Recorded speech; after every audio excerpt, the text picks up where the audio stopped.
Selamat datang di Kontekstual, konten edukasi untuk kamu yang ingin paham soal pajak dalam berbagai konteks. Dalam video kali ini, kita akan mengulas bersama mengenai sistem pemungutan pajak withholding. Sudahkah kamu mengetahui apa itu? Yuk kita simak bersama. Withholding tax system adalah sistem pemungutan pajak di mana pihak ketiga dibebani tugas untuk memotong ataupun memungut pajak dari suatu pembayaran tertentu dan menyetorkan jumlah tersebut kepada pemerintah. Dalam konteks pajak penghasilan, withholding tax ini merupakan mekanisme pembayaran angsuran atas pajak penghasilan yang terutang dari wajib pajak dalam suatu tahun pajak melalui pemotongan atau pemungutan pajak oleh pihak pemotong atau pemungut yang ditetapkan oleh undang-undang.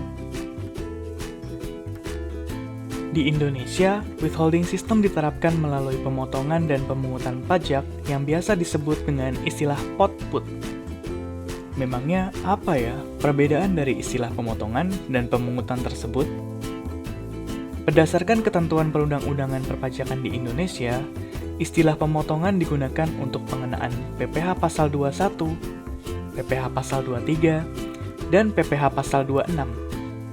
Sementara itu, pemungutan digunakan untuk pengenaan PPh pasal 22 dan PPN.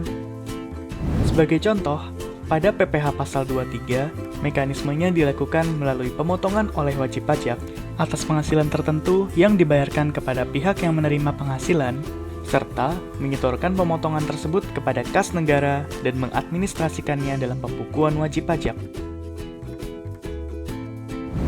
Secara sederhana, pemotongan pajak dapat diartikan sebagai kegiatan memotong sejumlah pajak yang terutang dari keseluruhan pembayaran yang dilakukan. Sedangkan, pemungutan pajak merupakan kegiatan memungut sejumlah pajak yang terutang atas suatu transaksi. Pemungutan pajak akan menambah besarnya jumlah pembayaran atas perolehan barang atau dasar pengenaan pajak. Jadi, sudah paham ya sekarang mengenai sistem pemungutan pajak withholding? Jangan lupa klik like dan subscribe ya, dan klik tombol notification agar tidak ketinggalan video-video terbaru dari channel YouTube DDTC Indonesia. Perlu diingat ya, pajak yang dipotong maupun dipungut ini ada yang bersifat final dan ada juga yang tidak bersifat final. Memangnya apa itu pajak final? Simak di video berikut yuk. Sampai jumpa di video berikutnya. Salam pajak.